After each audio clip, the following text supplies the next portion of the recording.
Hi hello നമസ്കാരം. അപ്പോൾ ഞാൻ ഇന്ന് പറയാൻ പോകുന്നത് റിവെഞ്ച് ട്രേഡിങ്ങിനെ പറ്റിയിട്ടാണ്.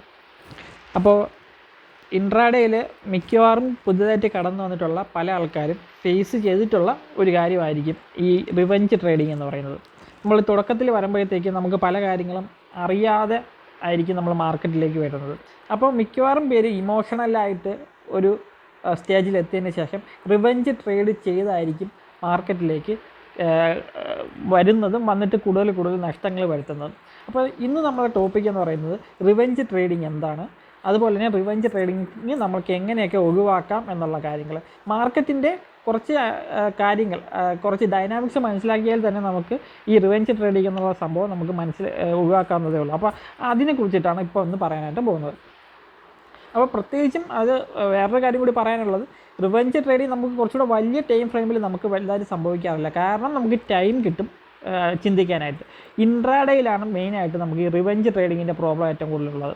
അപ്പോൾ ഇൻട്രാഡേയിൽ നമുക്ക് വലിയ നഷ്ടങ്ങളുണ്ടാവാം. അപ്പോൾ ആ നഷ്ടങ്ങളെ കവർ ചെയ്യാനായിട്ട് നമുക്ക് റിവെഞ്ച് ട്രേഡിങ് നടത്താനുള്ള സാധ്യത കൂടുതലാണ്. അപ്പോൾ ആദ്യം തന്നെ നമുക്ക് എന്താണ് റിവെഞ്ച് ട്രേഡിംഗ് എന്ന് നോക്കാം.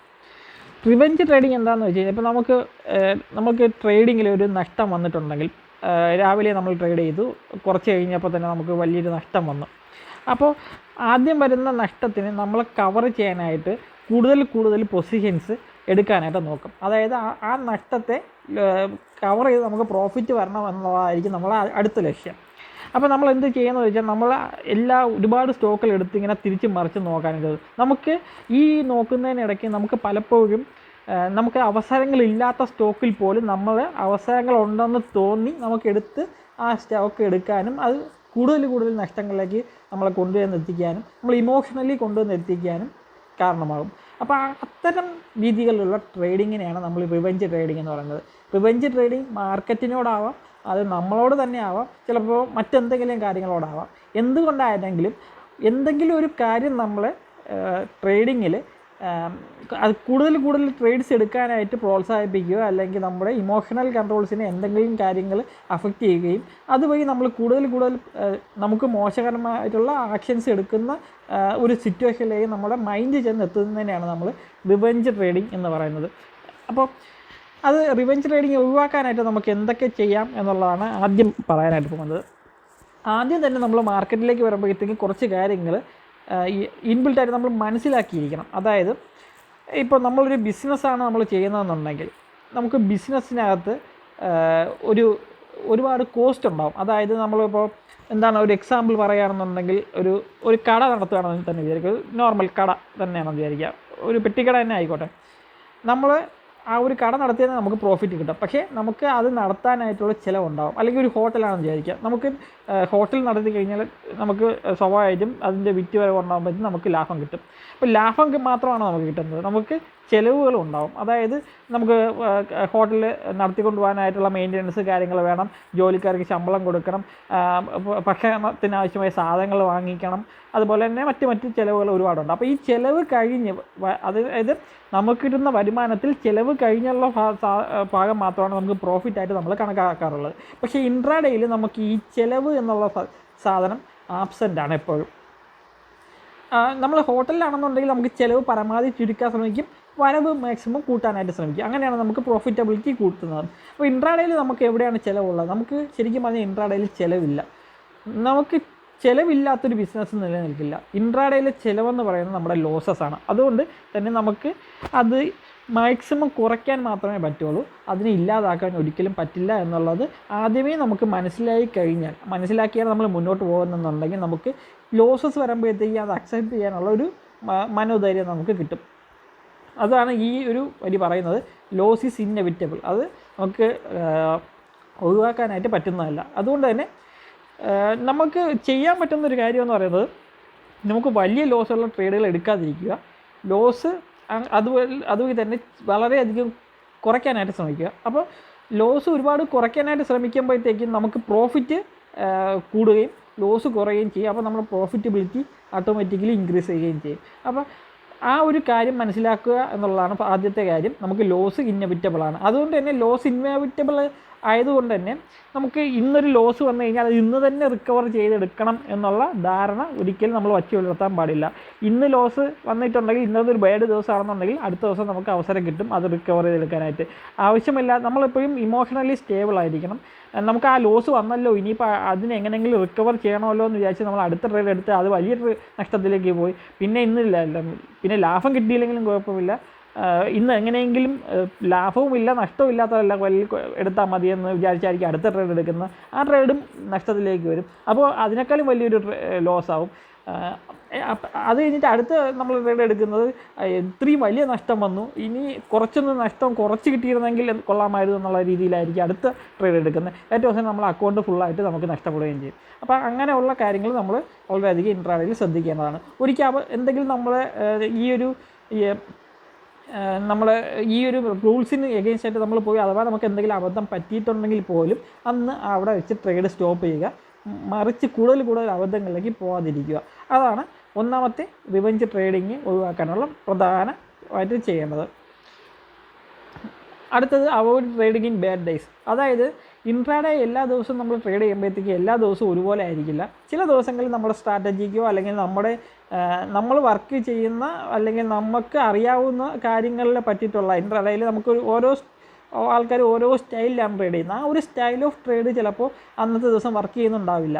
അപ്പോൾ അങ്ങനത്തെ ദിവസങ്ങളിൽ നമ്മൾ കംപ്ലീറ്റ്ലി നമുക്ക് കുറച്ച് കഴിയുമ്പോൾ തന്നെ അറിയാൻ പറ്റും നമ്മൾ വിചാരിക്കുന്ന രീതിയിലൊന്നും സ്റ്റോക്ക് മൂവ് ചെയ്യുന്നില്ല എന്നുണ്ടെങ്കിൽ അന്നത്തെ ദിവസം ട്രേഡിങ് അവോയ്ഡ് ചെയ്യുന്നതാണ് എന്തായാലും എപ്പോഴും നല്ലത്. ട്രേഡ് ചെയ്യുന്നതിനേക്കാളും നല്ലത് എപ്പോഴും ട്രേഡ് അവോയ്ഡ് ചെയ്യുന്നതായിരിക്കും ഏറ്റവും നല്ലത്. അപ്പോൾ അതാണ് നമ്മൾ ആദ്യം ചെയ്യേണ്ടത്. നമുക്ക് വലിയൊരു ലോസ് വരികയാണെന്നുണ്ടെങ്കിൽ അല്ലെങ്കിൽ ലോസ് തന്നെ വരികയാണെന്നുണ്ടെങ്കിൽ നമുക്ക് അന്നത്തെ ദിവസം ട്രേഡിങ് ഒഴിവാക്കാം. മൂന്നാമത്തെ കാര്യം എന്ന് പറയുമ്പോൾ trade only with small amount. അതായത് നമ്മൾ ഇൻട്രാഡേ ട്രേഡ് ചെയ്യുമ്പോഴത്തേക്ക് എപ്പോഴും ഒരു വലിയ എമൗണ്ട് ഉപയോഗിച്ച് നമ്മൾ ട്രേഡ് ചെയ്യാതിരിക്കുന്നതാണ് നല്ലത്. എപ്പോഴും ഒരു ചെറിയ എമൗണ്ടിൽ തന്നെയാണ് നമ്മൾ ട്രേഡ് ചെയ്യേണ്ടത്. കാരണം ഇൻട്രാഡേ വളരെയധികം ഡൈനാമിക് മാർക്കറ്റാണ്. നമുക്ക് ഒന്നും ഒരുപാട് പ്രവചിക്കാൻ പറ്റാത്ത മാർക്കറ്റാണ്. ഒരുപാട് എക്സ്പീരിയൻസ്ഡ് ആയിട്ടുള്ള ആൾക്കാർക്ക് മാത്രമേ നമുക്ക് ചെറുതായിട്ടെങ്കിലും ട്രേഡ് ചെയ്യാനായിട്ട് പറ്റും. അപ്പോൾ ഉറപ്പായിട്ടും ഒരു ബിഗിനർ ആണെന്നുള്ള നിലയിൽ ഈ ചെറിയ എമൗണ്ട് എന്ന് പറയുമ്പോൾ ഓരോരുത്തർക്കും ഓരോ എമൗണ്ട് ആയിരിക്കും. ചിലപ്പോൾ ചിലർക്ക് 1000 രൂപയായിരിക്കും ചെറിയ എമൗണ്ട്, ചിലർക്ക് 10,000 രൂപയായിരിക്കും ചെറിയ എമൗണ്ട്, ചിലർക്ക് 1,00,000 രൂപയായിരിക്കും ചെറിയ എമൗണ്ട്. അത് ഓരോരുത്തർക്ക് അനുസരിച്ച് മാറിക്കൊണ്ടിരിക്കും. അവരവർക്ക് എത്രയാണോ ചെറിയ എമൗണ്ട്, ആ ചെറിയ എമൗണ്ട് അതായത് നമുക്ക് കംപ്ലീറ്റ്ലി നഷ്ടം ആ ഒരു ഫുൾ എമൗണ്ട് പോയി കഴിഞ്ഞാൽ നമുക്കിതൊരു വലിയ പ്രോബ്ലമുള്ള സംഖ്യ അല്ല എന്നുള്ള രീതിയിലുള്ള ഒരു എമൗണ്ട് ഉപയോഗിച്ച് മാത്രം നമ്മളെപ്പോഴും ട്രേഡ് ചെയ്യാൻ ശ്രമിക്കുക. അപ്പോൾ നമ്മളുടെ ഇമോഷൻസ് കുറച്ചുകൂടെ കൺട്രോൾ ചെയ്യാനായിട്ട് പറ്റും. അപ്പോൾ തന്നെ നമുക്ക് ബെറ്റർ ആയിട്ടുള്ള റിസൾട്ട് മാർക്കറ്റിൽ നിന്ന് കിട്ടാനായിട്ട് തുടങ്ങും. കാരണം അപ്പോൾ വരുന്ന വലിയ ലോസസിൽ നമുക്ക് ഇമോഷണലി അടിമപ്പെട്ടു പോകാനുള്ള സാധ്യത കുറവായിരിക്കും. അപ്പോൾ അങ്ങനെ ഒരു കാര്യം നമ്മൾ ഇനിഷ്യലി ചെയ്ത് കഴിഞ്ഞാൽ ഇപ്പോൾ നമുക്ക് ചെറിയ എമൗണ്ടിൽ തുടങ്ങിക്കഴിഞ്ഞാലും നമുക്ക് നല്ല രീതിയിൽ റിട്ടേൺ കിട്ടുകയാണെന്നുണ്ടെങ്കിൽ നമുക്ക് ആ ചെറിയ എമൗണ്ടിനെ ഒരു മാസം കൊണ്ട് തന്നെ ഇരട്ടിയോ 3 ഇരട്ടിയോ 2 ഇരട്ടിയോ ഒക്കെ ആക്കാവുന്നതേ ഉള്ളൂ. അപ്പോൾ അതുകൊണ്ട് തന്നെ എപ്പോഴും ചെറിയ എമൗണ്ടിൽ ട്രേഡ് ചെയ്ത് കഴിഞ്ഞാൽ നമുക്ക് ഇമോഷൻസിനെ കുറച്ചുകൂടെ കൺട്രോൾ ചെയ്യാനായിട്ട് പറ്റും. റിവെഞ്ച് ട്രേഡ്സ് മാക്സിമം കുറയ്ക്കാനും നമുക്ക് പറ്റും.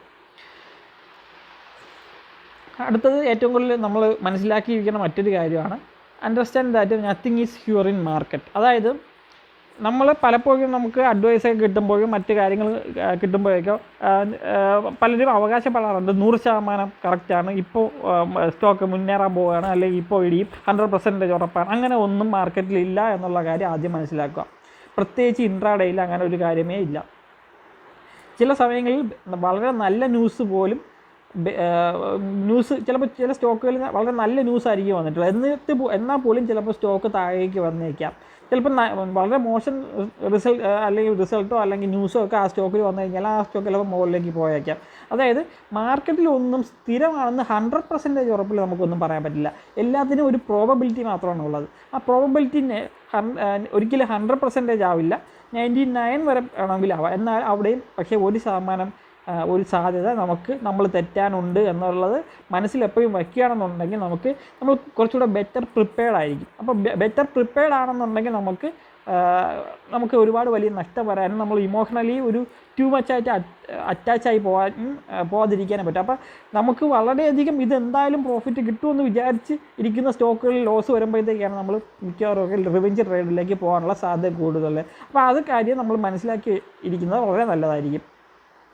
അടുത്തത് ഇൻട്രാഡേ ട്രേഡിങ്ങിൽ ഏറ്റവും സക്സസ്സിലേക്കുള്ള ഒരു കീ എന്ന് പറയുന്നത് ഇത് തന്നെയാണ്, ഈ കൺട്രോളിങ് ദ ഇമോഷൻസ് നമ്മൾ കൺട്രോൾ ചെയ്യാൻ പഠിക്കുമെന്നുണ്ടെങ്കിൽ നമുക്ക് ഈ സ്റ്റോക്ക് മാർക്കറ്റിൽ പുതുതായിട്ട് വരുമ്പോഴത്തേക്കും, പ്രത്യേകിച്ച് ഇൻട്രാഡേ ട്രേഡിങ്ങിൽ പുതുതായിട്ട് വരുമ്പോഴത്തേക്കും കുറച്ച് കഴിവുകൾ നമ്മൾ സ്വയം ആർജിച്ചെടുക്കേണ്ടതുണ്ട്. ആ ഒരു കഴിവിൽ ഏറ്റവും പ്രധാനപ്പെട്ട ഒരു കഴിവാണ് ഈ ഇമോഷൻസ് കൺട്രോൾ ചെയ്യാൻ എന്നുള്ളത്.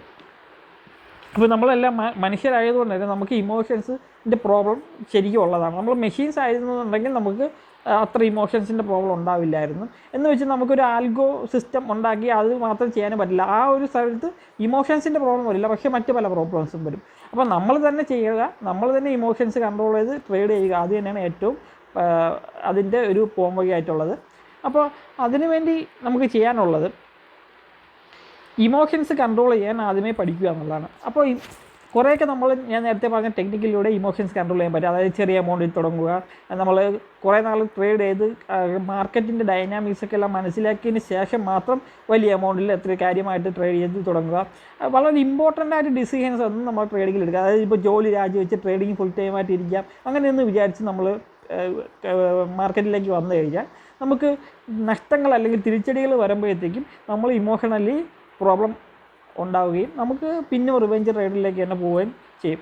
അതുകൊണ്ട് തന്നെ നമ്മൾ ഇമോഷൻസ് കൺട്രോൾ ചെയ്യാൻ ആദ്യം നമ്മൾ പഠിച്ചു കഴിഞ്ഞാൽ, അത് പഠിക്കുക വളരെ ബുദ്ധിമുട്ടുള്ള കാര്യമൊന്നുമല്ല. കുറച്ചാൾ നമ്മൾ മാർക്കറ്റിൽ ചെയ്തിട്ട് അത് വാച്ച് ചെയ്ത് അതിന് സസൂക്ഷ്മം നിരീക്ഷിച്ച് പോയി കഴിഞ്ഞാൽ നമുക്ക് ഉറപ്പായിട്ട് ഈ ഇമോഷൻസ് കൺട്രോൾ ചെയ്യാൻ പറ്റും. ഇമോഷൻസ് കൺട്രോൾ ചെയ്യാൻ പറ്റിക്കഴിഞ്ഞാൽ ഈ പറയുന്ന സക്സസ് എന്നുള്ള കാര്യം ഇൻട്രാഡേയിലാണെന്നുണ്ടെങ്കിലും ഇത് ഷോർട്ട് ടൈമിലാണെങ്കിലും ലോങ് ടൈമിലാണെന്നുണ്ടെങ്കിലും വലിയ ബുദ്ധിമുട്ടുള്ള കാര്യമില്ല. പ്രധാനമായിട്ടും ഈ ഇമോഷൻ കൺട്രോൾ നമുക്ക് വേണ്ടത് ഇൻട്രാഡേയിലാണ്. കാരണം ഇൻട്രാഡേയാണ് ഫാസ്റ്റ് മാർക്കറ്റ്, ഡൈനാമിക് ആയിട്ടുള്ളത്, വളരെ പെട്ടെന്ന് തീരുമാനങ്ങൾ എടുക്കേണ്ടത്, വളരെ പെട്ടെന്ന് തന്നെ എല്ലാ ഫ്ലക്ച്വേഷൻസ് എല്ലാം കൂടുതൽ ഇൻട്രാഡേയിലാണ്. അപ്പോൾ നമ്മൾ ഇത്രയും കാര്യങ്ങൾ ഉറപ്പായിട്ടും റിവെഞ്ച് ട്രേഡ് ചെയ്യാതിരിക്കാൻ വേണ്ടി നമുക്ക് ഇത്രയും പ്രിക്കോഷൻസ് നമ്മൾ ഉറപ്പായിട്ടും എടുത്തിരിക്കണം.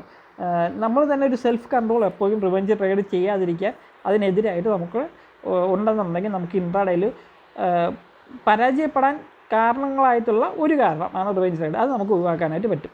അപ്പോൾ വീഡിയോ ഇഷ്ടപ്പെട്ടിട്ടുണ്ടോ വിചാരിക്കുന്നു. അപ്പം വീഡിയോ ഇഷ്ടപ്പെട്ടിട്ടുണ്ടെങ്കിൽ ചാനൽ സബ്സ്ക്രൈബ് ചെയ്യുക. അതുപോലെ തന്നെ നമ്മളുടെ ടെലിഗ്രാം ഗ്രൂപ്പുണ്ട്, അതിൽ ജോയിൻ ചെയ്യാനായിട്ട് ലിങ്കിൽ ഡിസ്ക്രിപ്ഷനിൽ ലിങ്ക് ഇട്ടിട്ടുണ്ട്, ക്ലിക്ക് ചെയ്ത് ജോയിൻ ചെയ്യാവുന്നതാണ്. അപ്പോൾ ഗൂഗിൾ ക്രോം ഉപയോഗിച്ച് ജോയിൻ ചെയ്ത് കഴിഞ്ഞാൽ എളുപ്പം ഉണ്ടാകും, മറ്റ് ബ്രൗസർ ചിലപ്പോൾ വർക്ക് ചെയ്യണമെന്നില്ല. അപ്പോൾ ഇതൊക്കെയാണ് ഇന്ന് പറയാനുള്ളത്. അപ്പോൾ ശരി.